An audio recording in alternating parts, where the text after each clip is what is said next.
It is day 263 of the second Trump administration, and earlier today, a grand jury in the state of Virginia indicted New York Attorney General Letitia James on one count of bank fraud and one count of making false statements.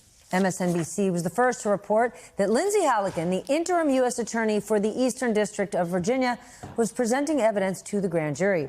Halligan was Trump's pick, of course, for the role after he forced out the previous U.S. attorney who refused to bring the case before a grand jury. Note, that U.S. attorney was also appointed by Trump. Up until last month, Halligan had zero experience as a prosecutor at all. And just like in the Comey indictment, she presented the case alone after a senior advisor in the office indicated that she did not see probable cause to seek an indictment. Trump has been openly targeting Tish James for a very long time. She investigated Trump for fraud about how much his assets were worth and won nearly $500 million judgment against him. That fine was tossed out, but the ruling was upheld. James' first court appearance is scheduled for 2 weeks from tomorrow, and tonight she released a video reacting to the indictment. Watch this. This is nothing more than a continuation of the president's desperate weaponization of our justice system. We will fight these baseless charges aggressively, and my office will continue to fiercely protect New Yorkers and their rights. And I will continue to do my job. This all comes after a report that Trump's infamous social media post encouraging his attorney general to go after his enemies was a mistake. U.S. officials told the Wall Street Journal that Trump thought he sent the September 20th message just to Pam Bondi directly, and he was surprised when he found out it was public. The message reads, in part, quote, "What about Comey, Adam Shifty Schiff, and Letitia? They're all guilty as hell, but nothing is going to be done," end quote. Lindsay Halligan is a really good lawyer and likes you a lot. We can't delay any longer. Justice must be served now, triple exclamation point. Quote. Less than 3 weeks after that post, two of the people named in that post have in fact been indicted, Tish James and Jim Comey. And the person securing those indictments is, of course, the attorney that Trump personally installed himself, Lindsay Halligan. The Journal puts it best in their headline, quote, "Inside the Justice Department, where the president calls the shots." With that, let's get smarter with the help of our lead-off panel, Peter Baker, Chief White House Correspondent for The New York Times, Glenn Thrush, Justice Department reporter, also with The Times, and former U.S. Attorney Joyce Vance. She spent 25 years as a federal prosecutor, which is officially 25 years longer than Lindsay Halligan. Joyce, can we start with the case itself? Lay out what Tish James is being accused of. And were you surprised that this grand jury returned an indictment?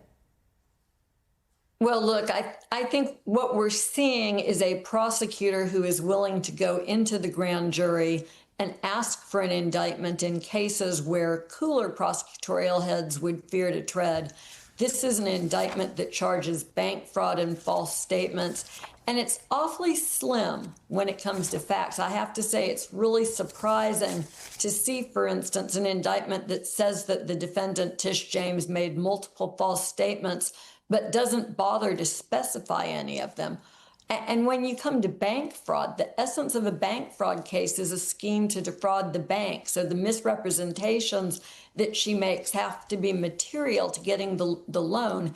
And importantly, she has to know that they're not true at the time that she's making them.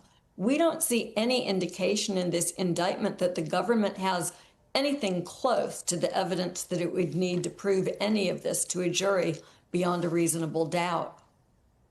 Then, Glenn, this does not seem like a common kind of case for the DOJ to pursue, huh? Well, what's most uncommon about it is all of these line attorneys, the line prosecutors, the people who investigated this case for weeks and weeks and weeks, determined that it was too weak to have a prospect of conviction. Now, remember, the threshold for prosecutors in bringing cases isn't being able to get an indictment before a grand jury. The old joke about being able to indict a ham sandwich is not far from wrong typically, but the threshold's a bit higher than that. The issue here is whether or not you are going to have enough evidence to obtain a conviction. Essentially, call them crazy, federal prosecutors don't want to bring a case unless they can secure a conviction. And that brings in a second character here. We've talked a lot about Lindsay Halligan, The person who is driving this case and the other ones, apart from the president himself, is a fellow by the name of Ed Martin. Ed Martin is the former U.S. attorney in the District of Columbia who was deemed too far right, even for the Republican senators to confirm. He was placed as head of this very vague weaponization task force at DOJ. And Ed Martin is the guy who's been pushing for the Letitia James prosecution.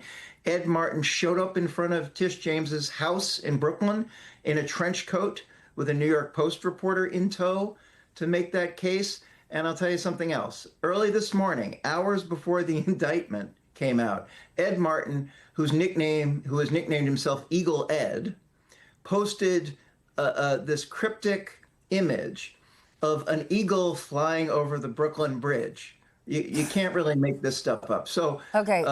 A lot of this has to do, I think, with Martin pushing this case. Our reporting showed that Martin was also pretty much looking at a range of other potential offenses. So it seems, at least prima facie, before we get into the nuts and bolts of this case, that folks were looking for the crime because they believed they had already found the criminal. Okay, just in general, rule of thumb, life red flag, never trust anyone who gives themselves a nickname. Peter, when I talk to sources in the business community tonight and talk to them about the Tish James thing, they hate it.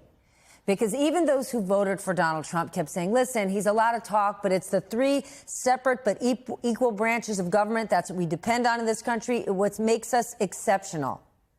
But look at this. Donald Trump has openly wanted this, called for this for a long, long time. He might like this, but is the White House happy about it tonight?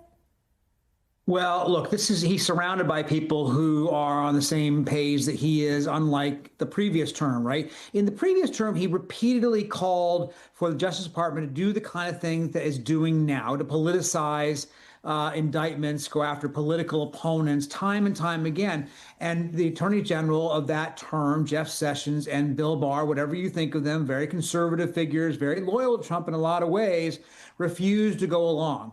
This time along, he's got a different administration around him. He's got Attorney General Pam Bondi. He's got FBI Director Kash Patel, two very sharply partisan warriors from his own circle. And of course, as we've seen, as Glenn has reported, he ousted the U.S. attorney who refused to go along with these indictments and put in a political ally with no experience, as you rightly pointed out in your intro, in prosecutions to put out these indictments. So there's a big difference between Trump 1.0 and Trump 2.0, and that's his people around him.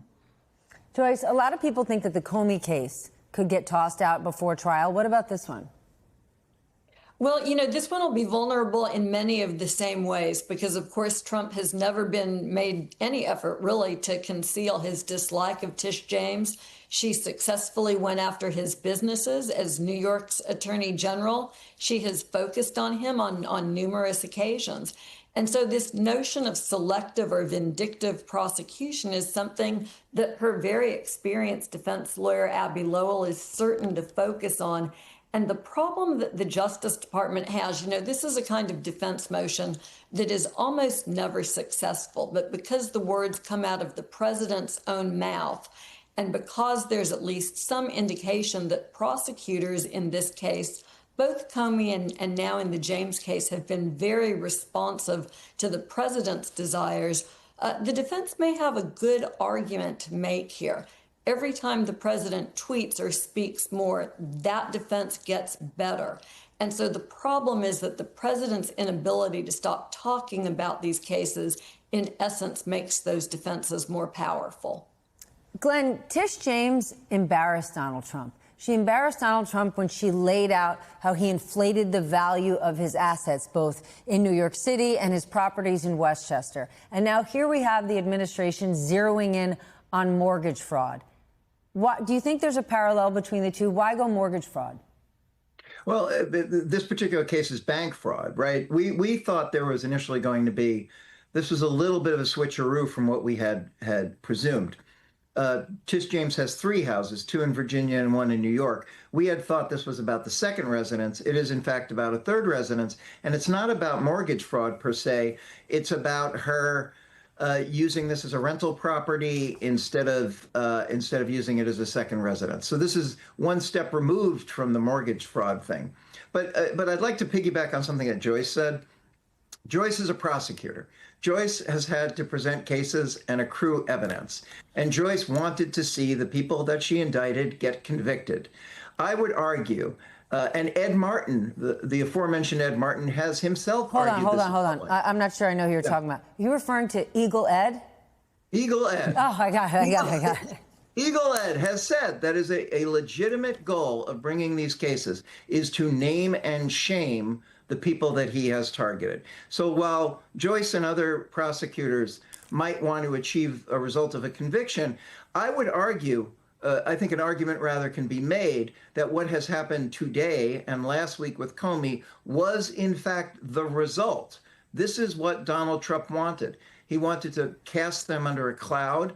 And now the rest of this is going to be a procedural tug of war, and these people are going to have to spend a lot of money. And Trump hopes that they're going to have a stain on their reputation for time immemorial.